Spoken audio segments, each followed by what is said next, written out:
అన్నకైతే మాట్లాడుతున్నా. గర్ల్స్ హాస్టల్లో ఫుడ్ అస్సలు బాగున్నట్లే. మేడంకి వార్డెన్కి కంప్లైంట్ ఇచ్చినా కానీ ఎవరు రియాక్షన్ తీసుకోవట్లే. ఇప్పటికెళ్ళి ఫుడ్ బాగుంటుంది అని చెప్తారు. ఇప్పుడు కూడా ఫుడ్ బాగాలేకపోతే మేము కలెక్టర్ దగ్గరికి వెళ్తాం, కంప్లైంట్ ఇస్తాం. మా హాస్టల్లో ఫుడ్ బాగాలేక అన్నం ఇడ్లీ గ్రైండ్ మారిపోతుంది. అందరు ఎక్కువ పురుగులు వచ్చి ఆ పురుగులను చూసి అందరు అన్నం తినలేకపోతున్నారు. అందరికి స్టమక్ పెయిన్ ఎక్కువ వస్తుంది. అర్ధరాత్రి స్టమక్ పెయిన్ వస్తే హాస్పిటల్ దూరం ఉంది, పోవడానికి కూడా ఇబ్బంది అవుతుంది. మాకు ఒక వెహికల్ కావాలి. మాకు నర్స్ మేడం కూడా లేదు, టాబ్లెట్స్ కూడా లేవు. మేము గవర్నమెంట్ ప్రైవేట్ హాస్పిటల్కి పోతే మా డబ్బులు మా దగ్గర లేవు. మా పేరెంట్స్ వచ్చినప్పుడు మేము అడిగి ఒక్క దగ్గర నుంచి ఒకటి షేర్ చేసుకొని ఇస్తున్నాము.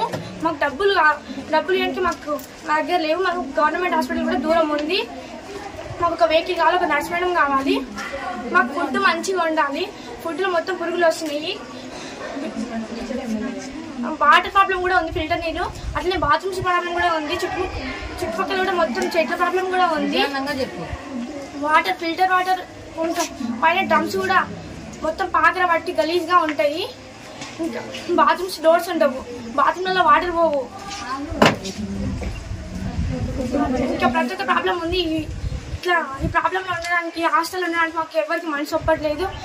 మాకు స్నాక్స్ కూడా రావడం లేదు. మాకు మెనూ ప్రకారం ఫుడ్ పెట్టట్లేదు. మాకు మంచిగా చేయాలని కోరుకుంటున్నాం మన అందరినీ.